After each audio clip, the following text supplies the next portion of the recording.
Hello friends, welcome to my channel. మీకు కనుక ఈ వీడియో నచ్చినట్లయితే తప్పకుండా లైక్ చేయండి.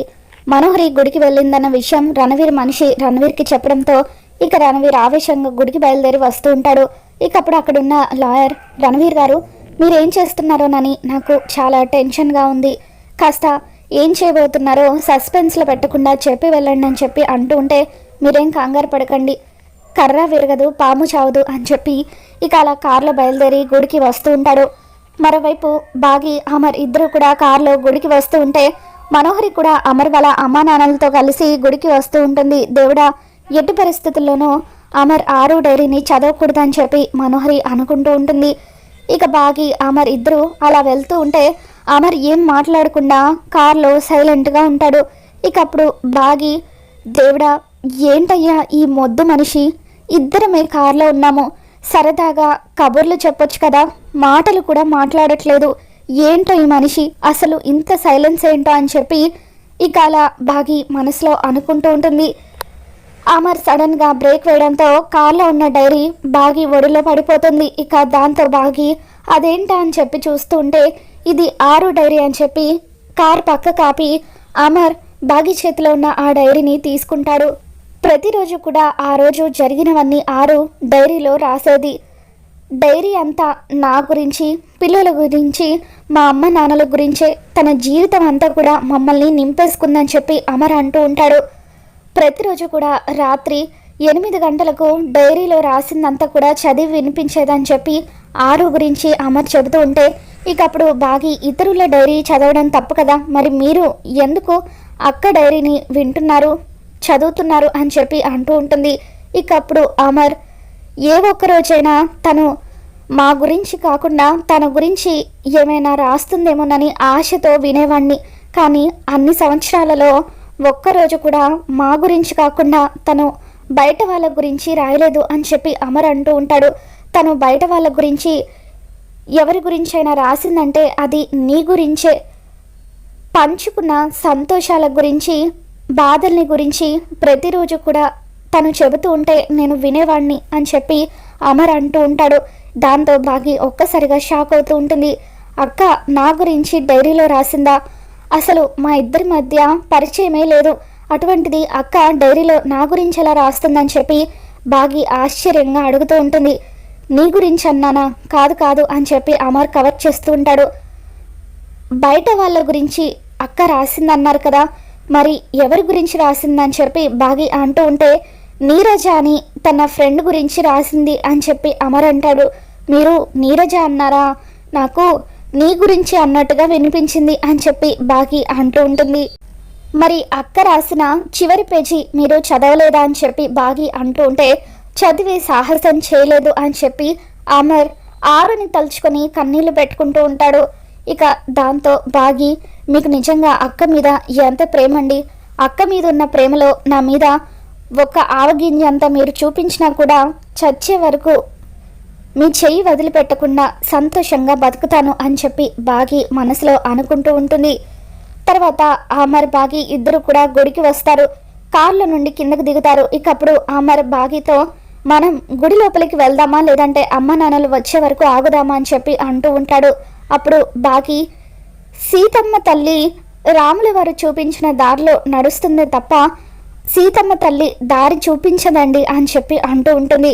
ఏ లూజు, నేనేం అడుగుతున్నాను, నువ్వేం చెబుతున్నావు, ఒక్కరోజన్నా స్ట్రైట్ ఫార్వర్డ్గా సమాధానం చెబుతావేమోనని చూస్తున్నాను, ఒక్కరోజు కూడా తిన్నగా మాట్లాడు అని చెప్పి అమర్ కోపంగా అక్కడి నుండి వెళ్తూ ఉంటాడు. ఈ మనిషికి నేనేం చెప్పాలనుకుంటున్నానో ఎప్పటికి అర్థమవుతుందో అని చెప్పి బాగి అనుకుంటూ ఉంటుంది. ఇక అమర్ అక్కడి నుండి వెళ్ళిపోతూ ఉండగా, ఆగండి నేను కూడా వస్తున్నాను అని చెప్పి బాగి అలా వెళ్తూ వెళ్తూ అమర్కి డాష్ ఇస్తుంది. దాంతో అమర్ కోపంగా చూస్తూ ఉంటాడు. సారీ సారీ అని చెప్పి బాగి అంటూ ఉంటే ఇక మీదట 2 feet డిస్టెన్స్ మెయింటైన్ చేయని చెప్పి అమర్ అంటూ ఉంటాడు. ఇక అప్పుడు బాగి పెళ్లి చేసుకొని 7 అడుగులు నడిచిన తర్వాత ఇంకా ఈ 2 feet డిస్టెన్స్ అవసరం అంటారా అని చెప్పి అంటూ ఉంటే అమర్ కోపంగా చూస్తూ ఉంటాడు. అవసరమే లేండి అని చెప్పి బాగి దూరంగా నడుస్తూ ఉంటుంది. ఇక అప్పుడు అనుకోకుండా బాగి కళ్ళల్లో డస్ట్ పడటంతో తనకు కళ్ళు బాగా మంటగా అనిపిస్తూ ఉంటాయి. ఏవండి, నా కళ్ళల్లో ఏదో పడింది అని చెప్పి బాగి అంటూ ఉంటే ఒక్కసారి కళ్ళు తెరవని చెప్పి అమర్ అంటూ ఉంటాడు. లేదండి అస్సలు తెరవలేకపోతున్నాను, బాగా మంటగా అనిపిస్తుంది అని చెప్పి బాగి అంటూ ఉంటే అప్పుడు అమర్ బాగికి దగ్గరగా వచ్చి తన కళ్ళల్లో ఊదుతూ ఉంటాడు. అప్పుడు బాగి అమర్ మీద చేయి వేస్తుంది. ఇక అలా అమర్ తన కళ్ళల్లోకి చూస్తూ ఓదుతూ ఉంటే బాగి అమర్ని చూస్తూ ఉండిపోతుంది. ఇక ఇంతలో అమర్ వాళ్ళ అమ్మ నాన్న మనోహరి వీళ్ళంతా కూడా గుడికి వస్తారు. ఇక రాథోడ్ బాగిని అమర్ని చూసి సిగ్గుపడుతూ ఉంటాడు. సార్, వీళ్ళు కలిసిపోవాలని మనం కోరుకుంటే మరీ ఇంతలా కలిసిపోతారని నేను అస్సలు ఊహించలేదు, చూడండి వాళ్ళని అని చెప్పి రాథోడ్ అమర్ వాళ్ళ నాన్నగారికి చూపిస్తూ ఉంటారు. వాళ్ళిద్దరిని చూసిన అమర్ వాళ్ళ అమ్మ నాన్న ఇద్దరు కూడా వాళ్ళు ముద్దు పెట్టుకుంటున్నారేమో అని అనుకుంటారు. వీళ్ళు కలిసిపోవాలని అనుకున్నాం కానీ మరీ ఇలా పబ్లిక్లో ఇలా చేస్తారని అస్సలు అనుకోలేదు, మరీ ఇంతలా కలిసిపోవడం అంటే నాకు నచ్చలేదు అని చెప్పి అమర్ వాళ్ళ నాన్నగారు అంటూ ఉంటారు. ఏమండి, నచ్చలేదంటూ ఇంకా ఇక్కడే నిలబడ్డారేంటి? ఒకవేళ మనల్ని చూస్తే వాళ్ళు సిగ్గుపడతారేమో, మనం పక్కకు వెళ్దాం పదండి అని చెప్పి నిర్మలమ్మ అంటూ ఉంటుంది. ఇక ఇంతలో అమర్ అమ్మ నాన్నలు ఇంకా రాలేదేంటి అని చెప్పి చుట్టుపక్కల చూస్తూ ఉండగా వాళ్ళంతా కూడా పక్కకు వెళ్ళిపోతూ ఉంటే నాన్న రాథోడ్ ఇక్కడ మేము ఇక్కడ ఉన్నామని చెప్పి అమర్ పిలుస్తాడు. ఇక రాథోడ్ అక్కడికి వచ్చిన తర్వాత సార్ మీరు ఇక్కడ ఏం చేస్తున్నారు సార్ అని చెప్పి అంటూ ఉంటే కళ్ళల్లో డస్ట్ పడితే తీస్తున్నానని చెప్పి అమర్ అంటాడు. ఇక అప్పుడు రాథోడ్ ఓ డస్ట్ పడితే తీస్తున్నారా, నేను ఇంకా టూయి జరుగుతుందేమో అనుకున్నాను అని చెప్పి రాథోడ్ అంటూ ఉంటే ఏమైంది మీ అందరికీ మధ్య, ఏదేదో మాట్లాడుతున్నారు అని చెప్పి అమర్ కోపంగా లోపలికి వెళ్ళిపోతూ ఉంటాడు. గుడి లోపలికి వెళ్ళేటప్పుడు అమర్ కాళ్ళు కడుక్కొని లోపలికి వెళ్తూ ఉంటే ఇక అప్పుడు అమర్ కాళ్ళ తడికి అక్కడ అడుగులు పడతాయి. ఇక తర్వాత బాగి కూడా తన కాళ్ళు కడుక్కొని అమర్ వేస్తున్న అడుగుల్లో నడుచుకుంటూ వెళ్తూ ఉంటుంది. ఇక అది గమనించిన మనోహరి ఏం చేస్తున్నావని చెప్పి అంటూ ఉంటే భర్త అడుగు జాడల్లో నడుస్తున్నాను అని చెప్పి బాగి అంటూ ఉంటుంది. నువ్వు ఈ మధ్య చాలా ఎక్కువగా ఫీల్ అవుతున్నట్టున్నావు, నీకు అంత సీన్ లేదు, ఎప్పటికైనా ఆ స్థానం నాదే అని చెప్పి త్వరలోనే నీ స్థానం నా దగ్గరకు వస్తుందని చెప్పి అంటూ ఉంటే అప్పుడు బాగి ఎలా వస్తుందమ్మా, ఫ్లైట్లోనా ట్రైన్లోనా బస్లోనా అని చెప్పి అంటూ ఉంటుంది. ఇక బాగి అలా అనడంతో ఈ ఎక్స్ట్రాలే వద్దు అని చెప్పి మనోహరి అంటూ ఉంటే ఇక అప్పుడు బాగి అది కాదు, మనం ఎలాగూ నీ దగ్గరికి వస్తుందని చెప్పావు కదా, అదే ఏ విధంగా వస్తుందో ఒక క్లారిటీ మెయింటైన్ చేస్తే బాగుంటుంది కదా అని చెప్పి బాగి అంటూ ఉంటుంది. ప్రాణాలు తీస్తాను జాగ్రత్త అని చెప్పి మనోహరి అంటూ ఉంటే ఇక అప్పుడు బాగి నా ప్రాణం నువ్వు తీయడానికి అసలు నా ప్రాణం నా దగ్గర ఉంటే కదా, ఆయన దగ్గరే ఉంది అని చెప్పి అలా బాగి సిగ్గుపడుతున్నట్టుగా నటిస్తూ అయినా ఏంటి మనం నువ్వు రాకపోతే హ్యాపీగా ఉండొచ్చు అనుకుంటే ఇలా చివరి నిమిషంలో వచ్చి మూడంతా పాడు చేసావు, ఉత్సాహం మూడు అన్నీ పోయాయని చెప్పి ఇక అలా బాగి గుడి లోపలికి వెళ్ళిపోతుంది. అమర్ వాళ్ళ నాన్నగారు నిర్మలమ్మతో అమర్కి దోషం కోసం పూజ చేస్తున్నామని చెప్పి ఇక్కడికి తీసుకువచ్చాము, దోషంతో పాటు దాంపత్య పూజ కూడా చేపిస్తున్నామని తెలిస్తే ఏమంటాడో ఏంటో అని చెప్పి అంటూ ఉంటే సార్ గురించి తెలిసి కూడా ఎందుకు సార్ ఇటువంటి నిర్ణయం తీసుకున్నారని రాథోడ్ అంటాడు.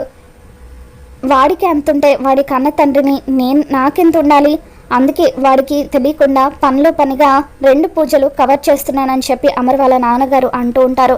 ఇక ఆ తర్వాత రాథోడ్ కొడైకెనాల్ పంతులు గారికి ఫోన్ చేస్తారు. పంతులు గారు, ఈరోజు మీరు మా సార్ చేత పూజ జరిపిస్తానని అన్నారు కదా, మరి వస్తున్నారా అని చెప్పి అంటూ ఉంటే నేను ఒక అర్జెంట్ పని మీద కొడైకెనాల్కి వచ్చేస్తానని చెప్పి ఆయన ఫోన్లో అంటూ ఉంటారు.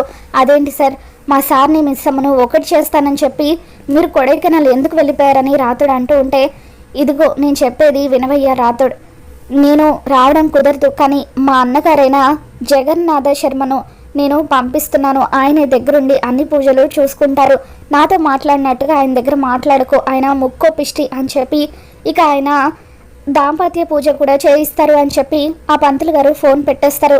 తర్వాత అమర్ బాగి వాళ్ళంతా కూడా గుడి లోపల నిలబడి ఉంటారు. నేనే జగన్నాథ శర్మను అంటూ పంతులు గారు వస్తారు. ఇక ఆయన అక్కడికి వచ్చిన తర్వాత నేను దాంపత్య పూజను చేయించానంటే ఉప్పు నిప్పులాగా ఉన్న దంపతులు వెళ్ళేటప్పుడు పాలు నీళ్ళలా కలిసిపోతారని చెప్పి అంటూ ఉంటే అమర్ షాక్ అవుతూ బాగి వైపు కోపంగా చూస్తూ ఉంటే నాకేం తెలియదండి ప్రామిస్ అని చెప్పి బాగి సైగ చేస్తూ ఉంటుంది. అమర్ నిర్మలమ్మ వైపు చూస్తూ ఏంటమ్మా ఇది, నాకు దోషం కోసం పూజ చేస్తున్నామని చెప్పావు కదా అని చెప్పి అంటూ ఉంటే పంతులు గారు ఇది దోషం కోసం చేస్తున్న పూజే బాబు, కాకపోతే దంపతులు కలిసి చేస్తున్నారు కాబట్టి దాంపత్య పూజ అన్నాను అంతే, పదండి పూజ మొదలు పెడదామని చెప్పి ఇక వాళ్ళిద్దరిని పంతులు గారు తీసుకొని వెళ్తూ ఉంటే మనోహరి మాత్రం పంతులు గారి వైపు అనుమానంగా చూస్తూ ఉంటుంది. మరి రాబోతున్న ఎపిసోడ్లో ఏం జరగబోతుందో మళ్ళీ మన ఛానల్లో తెలుసుకుందాం. మీకు కనుక ఈ వీడియో నచ్చినట్లయితే తప్పకుండా లైక్ చేయండి.